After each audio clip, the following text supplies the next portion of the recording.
नमस्कार दोस्तों, स्वागत है एक बार फिर से आपका आपके अपने यूट्यूब चैनल पर। एक बार फिर से हम हाजिर हैं स्पेक्ट्रम आधुनिक भारत का इतिहास इस पुस्तक के साथ। हम पढ़ रहे हैं इकाई संख्या 7 और अध्याय संख्या 19। 19वें अध्याय का नाम है सविनय अवज्ञा आंदोलन एवं गोलमेज सम्मेलन। सविनय अवज्ञा आंदोलन की पृष्ठभूमि का निर्माण। कांग्रेस का कलकत्ता अधिवेशन दिसंबर 1928। कांग्रेस का कलकत्ता अधिवेशन दिसंबर 1928। 1928 में कांग्रेस का अधिवेशन मोतीलाल नेहरू की अध्यक्षता में कलकत्ता में हुआ। इस अधिवेशन में नेहरू रिपोर्ट को स्वीकार कर लिया गया, लेकिन कांग्रेस के युवा नेतृत्व मुख्यतया जवाहरलाल नेहरू, सुभाष चंद्र बोस एवं सत्यमूर्ति ने डोमिनियन स्टेट्स औपनिवेशिक राज्य को कांग्रेस द्वारा अपना मुख्य लक्ष्य घोषित किए जाने पर गहरा असंतोष व्यक्त किया। इसके स्थान पर उन्होंने मांग की पूर्ण स्वराज्य यानी पूर्ण स्वतंत्रता। पूर्ण स्वतंत्रता को कांग्रेस अपना लक्ष्य घोषित करती है। इस अवसर पर कांग्रेस के वरिष्ठ नेता जैसे महात्मा गांधी, मोतीलाल नेहरू का मत था कि डोमिनियन स्टेट्स की मांग को इतनी जल्दबाजी में अस्वीकार नहीं किया जाना चाहिए, क्योंकि बड़ी मुश्किल से इस पर आम सहमति बन सकी है। उन्होंने सुझाव दिया कि डोमिनियन स्टेट्स की मांग मानने के लिए सरकार को 2 वर्ष की मोहलत दी जानी चाहिए। बाद में युवा नेताओं के दबाव के कारण मोहलत की अवधि को घटाकर 1 वर्ष कर दी गई। इस अवसर पर कांग्रेस ने प्रतिबद्धता जाहिर की कि डोमिनियन स्टेट्स पर आधारित संविधान को सरकार ने यदि 1 वर्ष के अंदर पेश नहीं किया तो कांग्रेस न केवल पूर्ण स्वराज को अपना लक्ष्य घोषित करेगी, बल्कि इस लक्ष्य को प्राप्ति हेतु सविनय अवज्ञा आंदोलन भी प्रारंभ करेगी। वर्ष 1929 के दौरान राजनीतिक घटनाएं। वर्ष 1929 के दौरान राजनीतिक घटनाएं जनता को राजनीतिक संघर्ष के लिए तैयार करने हेतु 1929 में गांधी जी ने पूरे देश का सघन दौरा किया। विभिन्न स्थानों पर उन्होंने सभाओं को संबोधित किया तथा युवाओं से नए राजनीतिक संघर्ष हेतु तैयार होने के लिए आग्रह किया। 1929 की यात्राओं से पहले जहां गांधी जी का मुख्य जोर रचनात्मक कार्यों पर होता था, उसकी जगह अब उन्होंने जनता को सीधी राजनीतिक कार्रवाई के लिए तैयार करना प्रारंभ कर दिया।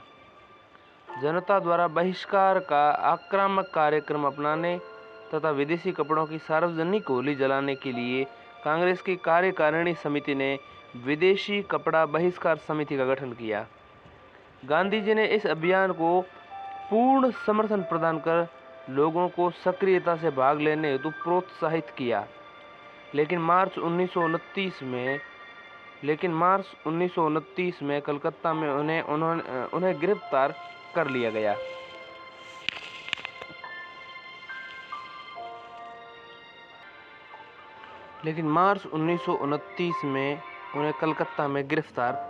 गया। उनकी गिरफ्तारी से पूरे देश में उत्तेजना फैल गई तथा लोगों ने सरेआम विदेशी वस्त्रों की होली जलाई। वर्ष 1929 की कुछ अन्य घटनाओं से स्थिति और विस्फोटक हो गई तथा पूरे राष्ट्र के लोगों में अंग्रेज विरोधी भावनाएं जागृत हो उठी। इन घटनाओं में मेरठ षड्यंत्र केस जो मार्च महीने में हुआ था, इसके अलावा भगत सिंह एवं बट्टू केशवर दत्त द्वारा केंद्रीय विधानसभा में बम विस्फोट, यह अप्रैल महीने की खबरें तथा मई महीने में इंग्लैंड में रैमजे मैकडोनाल्ड की लेबर पार्टी की सत्ता में आना की प्रमुख घटनाएं हैं। अब हम सुनते हैं लॉर्ड इरविन की घोषणा।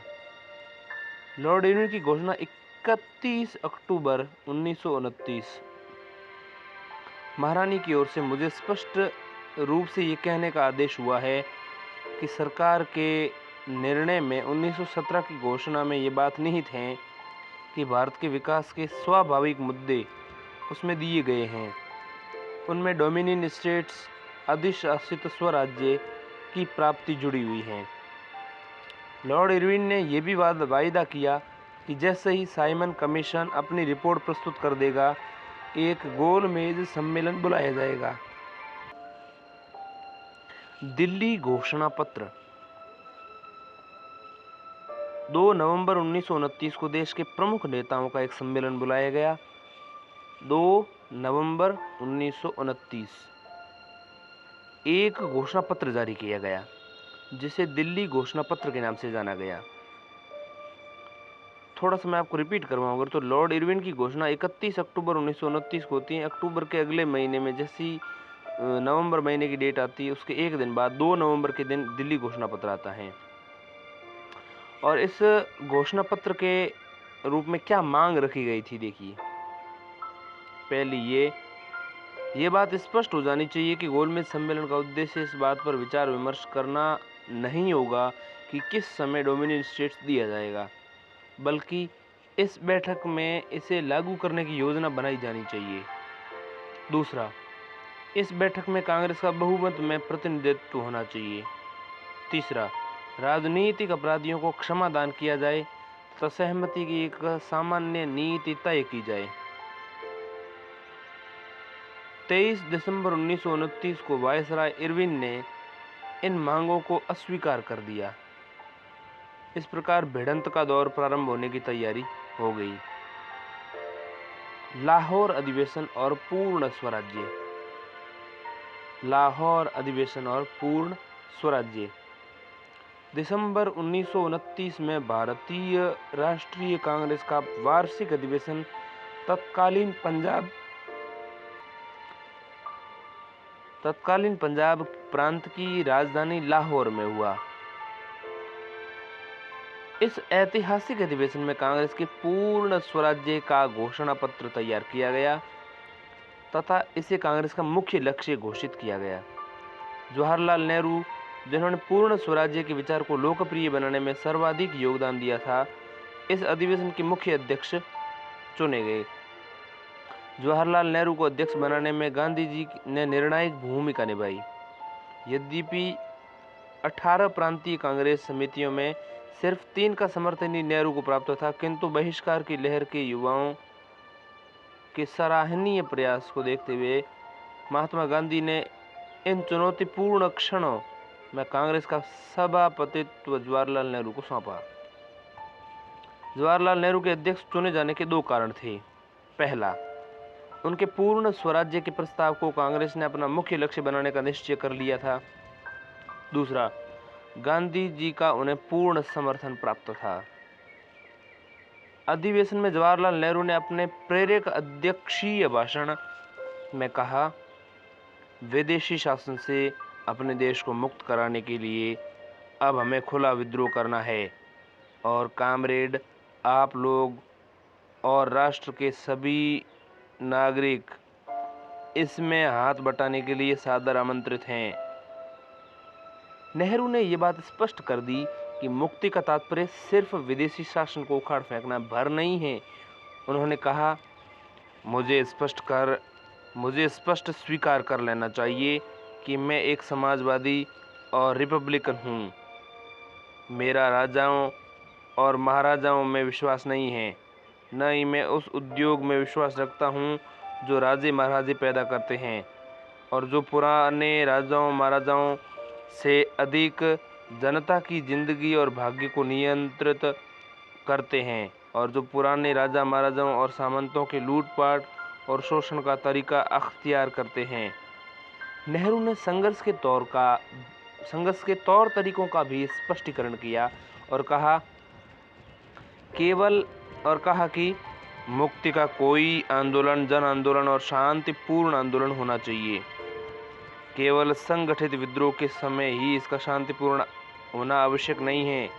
हिंसा आंदोलन को कमजोर बनाती हैं और उसका मार्ग विचलित करती हैं।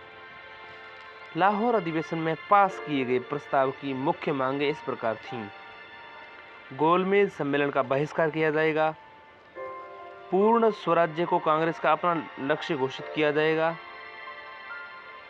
दूसरा, कांग्रेस कार्य समिति को सविनय अवज्ञा आंदोलन प्रारंभ करने का पूर्ण उत्तरदायित्व सौंपा गया, जिसमें करों का भुगतान नहीं करने जैसे कार्यक्रम सम्मिलित थे। सभी कांग्रेस सदस्यों को भविष्य में काउंसिल के चुनाव में भाग न लेने तथा काउंसिल के मौजूदा सदस्यों को अपने पदों से त्याग पत्र देने का आदेश दिया गया। 26 जनवरी 1930 का दिन पूरे राष्ट्र में प्रथम स्वतंत्रता दिवस के रूप में मनाने का निश्चय किया गया। 26 जनवरी 1930। 31 दिसंबर 1929 की अर्धरात्रि में इंकलाब जिंदाबाद के नारों के बीच रावी नदी के तट पर भारतीय स्वतंत्रता का प्रतीक तिरंगा झंडा फहराया गया। 26 नवंबर 1930 प्रथम स्वतंत्रता दिवस, स्वतंत्रता की शपथ। पूरे राष्ट्र में जगह जगह सभाओं का आयोजन किया गया, जिनमें सभी लोगों ने सामूहिक रूप से स्वतंत्रता प्राप्त कराने की शपथ ली और इस कार्यक्रम को अभूतपूर्व सफलता मिली। गांवों और कस्बों में सभाएं आयोजित की गईं, जहां स्वतंत्रता की शपथ को स्थानीय भाषा में पढ़ा गया तथा तिरंगा झंडा फहराया गया। इस शपथ में निम्न बिंदु थे। पहला, स्वतंत्रता का अधिकार भारतीय जनता का अहरणीय अधिकार है। अहरणीय यानी जिसे कोई हर न सके। दूसरा बिंदु, भारत में ब्रिटिश उपनिवेशी सरकार ने जनता से स्वतंत्रता के अधिकार को छीन कर न केवल उसका शोषण किया है, बल्कि उसे आर्थिक, राजनीतिक, सांस्कृतिक एवं आध्यात्मिक रूप से भी विनष्ट किया है। इसके अलावा तीसरा बिंदु, भारत को आर्थिक रूप से नष्ट कर दिया गया है। राजस्व की वसूली हेतु उच्च दरें निर्धारित की गई हैं, जो हमारी आमदनी से काफ़ी अधिक हैं। ग्रामीण उद्योगों का विनाश कर दिया गया है, उसका विकल्प नहीं ढूंढा गया है। सीमा शुल्क, मुद्रा और विनियमन दरें एकपक्षीय और भेदभावपूर्ण हैं तथा इससे भारत के किसान उत्पादक बर्बाद हो गए हैं। हमें कोई भी वास्तविक राजनीतिक अधिकार नहीं दिए गए हैं। संघ एवं संगठनों के निर्माण की स्वतंत्रता के अधिकार से हमें वंचित कर दिया गया है तथा हमारी प्रशासनिक प्रतिभा की हत्या कर दी गई है। सांस्कृतिक दृष्टि से शिक्षा, व्यवसाय ने हमें हमारी मातृभूमि से अलग कर दिया है तथा हमें ऐसा प्रशिक्षण दिया गया है कि हम सदैव गुलामी की बेड़ियों में जकड़े रहें। आध्यात्मिक दृष्टि से अनिवार्य रूप से शस्त्र विहीन कर हमें नपुंसक बना दिया गया है। अब हम ये मनाते हैं कि जिस दिन विदेशी शासन ने चारों ओर हमारे देश का सर्वनाश किया है, उसके शासन के सम्मुख समर्पण करना ईश्वर और मानवता के प्रति अपराध है। ब्रिटिश सरकार से अपने समस्त स्वैच्छिक संबंधों को समाप्त कर हम स्वयं को तैयार करेंगे। अब अपने को सविनय अवज्ञा आंदोलन के लिए तैयार करेंगे, जिसमें करों की अदायगी न करने का मुद्दा भी शामिल होगा। यदि हम ब्रिटिश सरकार को सभी प्रकार का सहयोग बंद कर दें, किसी भी प्रकार की हिंसा न करें तथा इस अमानवीय राज का अंत सुनिश्चित है। इसलिए हम संकल्प करते हैं कि पूर्ण स्वराज्य की स्थापना के लिए कांग्रेस समय समय पर जो निर्देश देगी, हम उसका पूर्णतया पालन करेंगे। सविनय अवज्ञा आंदोलन, नमक सत्याग्रह एवं अन्य विप्लव। गांधी जी की 11 सूत्रीय मांगे। ये मांगे कांग्रेस के लाहौर अधिवेशन के परिप्रेक्ष्य में अगले कदम के रूप में थीं। गांधी जी ने यंग इंडिया में एक लेख प्रकाशित कर सरकार के समक्ष 11 सूत्रीय मांगे रखीं तथा इन मांगों को स्वीकार या अस्वीकार करने के लिए उसे 31 जनवरी 1930 तक का समय दिया गया। ये मांगे थीं 31 जनवरी 1930 तक ये मांगे थीं। सामान्य हित से संबंधित मुद्दे और विशिष्ट बुजुर्गा वर्ग की मांगे। तो सामान्य हित में जो मांगे थीं 11 में से वो कौन सी थी? पहली, सिविल सेवाओं के व्यय में 50% तक की कमी की जाए। दूसरा, नशीली वस्तुओं के विक्रय पर पूर्ण रोक लगाई जाए। तीसरा, CID विभाग पर सार्वजनिक नियंत्रण हो और उसे खत्म कर दिया जाए।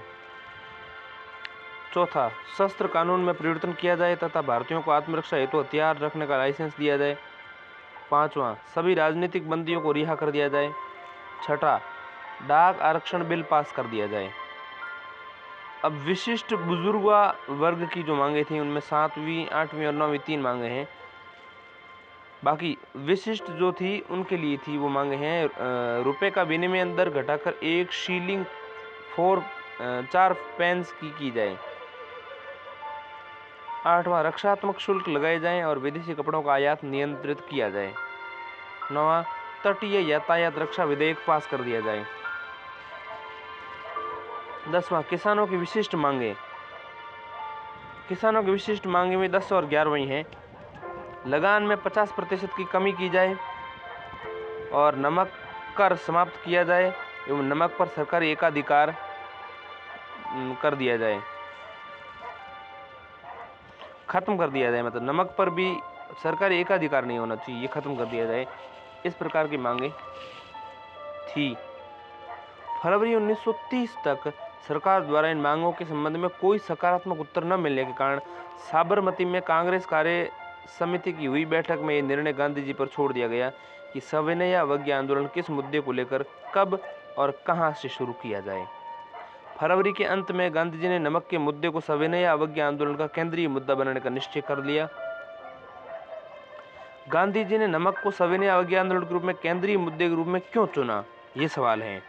तो इस प्रश्न का उत्तर जो है, ये प्रश्न एक तरीके से देखिए, गांधी जी ने नमक को सविनय अवज्ञा आंदोलन में केंद्रीय मुद्दे के रूप में क्यों चुना। जैसा कि गांधी जी ने कहा, पानी से पृथक नमक की कोई चीज नहीं है जिस पर कर लगाकर सरकार करोड़ों लोगों को भूखा मार सकती है तथा असहाय, बीमार और विकलांगों को पीड़ित कर सकती हैं। इसलिए यह कर अत्यंत अविवेकपूर्ण एवं अमानवीय है जिसका उपयोग मानवता के विरुद्ध किया जाता है। पूर्ण स्वराज्य की विचारधारा में नमक उससे प्रत्यक्ष रूप से संबद्ध था क्योंकि ये ग्रामीण निर्धन जनता के दुखों को व्यक्त करने का सबसे सशक्त और सर्वमान्य मुद्दा था। नमक गरीब व्यक्ति को प्रभावित करता था। साथ ही पूर्ण स्वराज्य के लिए सविनय अवज्ञा आंदोलन प्रारंभ करना किसानों को समझ में भी नहीं आता, किंतु नमक जैसी रोजमर्रा की वस्तु पर कर लगाए जाने के विरोध में आंदोलन से किसानों का समर्थन सहजता से प्राप्त किया जा सकता था। यद्यपि नमक का व्यय निर्धन व्यक्ति द्वारा वहन किया जा सकता था, किंतु भावात्मक रूप से यह खादी के समान गरीबों की आत्म सहायता का एक प्रमुख माध्यम बन सकता था। नमक का मुद्दा गरीबों के साथ ही हर भारतीय को प्रभावित करने वाला था तथा उससे प्रत्यक्ष रूप से जुड़ा हुआ था। अब देखिए, दांडी मार्च 12 मार्च से 6 अप्रैल 1930। 12 मार्च महीने में शुरू हुआ, इसलिए दांडी मार्च कहते हैं इसे। देखिए, दांडी मार्च को सॉल्ट मार्च और दांडी सत्याग्रह के नाम से भी जाना जाता है। 12 मार्च 1930 को गांधी जी ने वायसराय को एक पत्र लिखा जिसमें उन्होंने 2 मार्च 1930 को गांधी जी ने वायसराय को एक पत्र लिखा और उन्होंने ब्रिटिश शासन के दुष्प्रभावों तथा 11 सूत्रीय मांगों का उल्लेख किया जो सरकार के सम्मुख पेश की गई थी।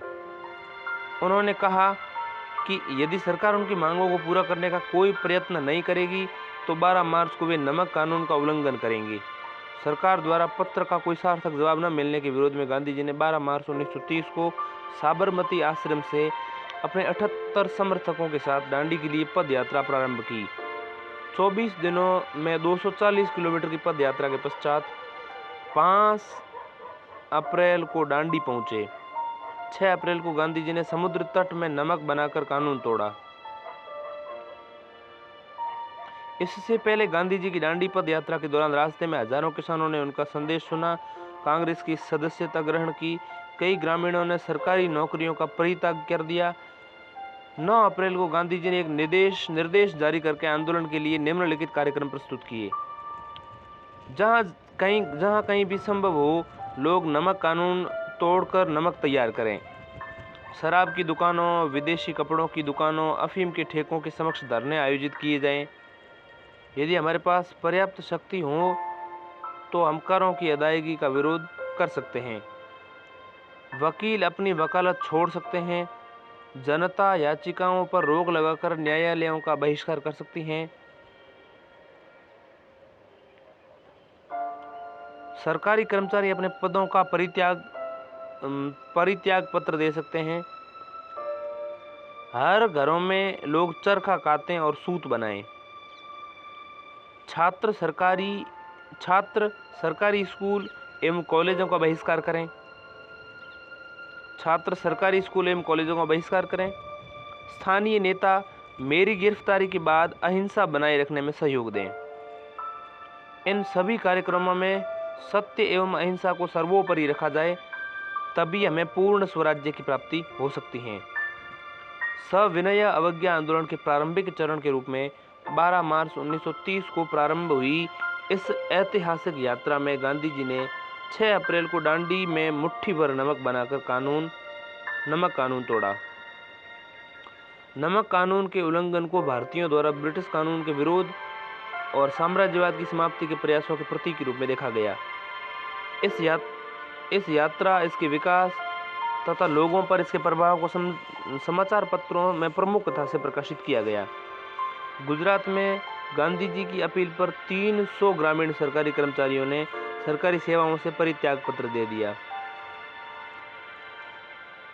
कांग्रेस के कार्यकर्ताओं ने भी स्थानीय स्तर पर कांग्रेस को लोकप्रिय बनाने और उसे संगठित करने हेतु सराहनीय प्रयास किए। नमक सत्याग्रह का प्रसार।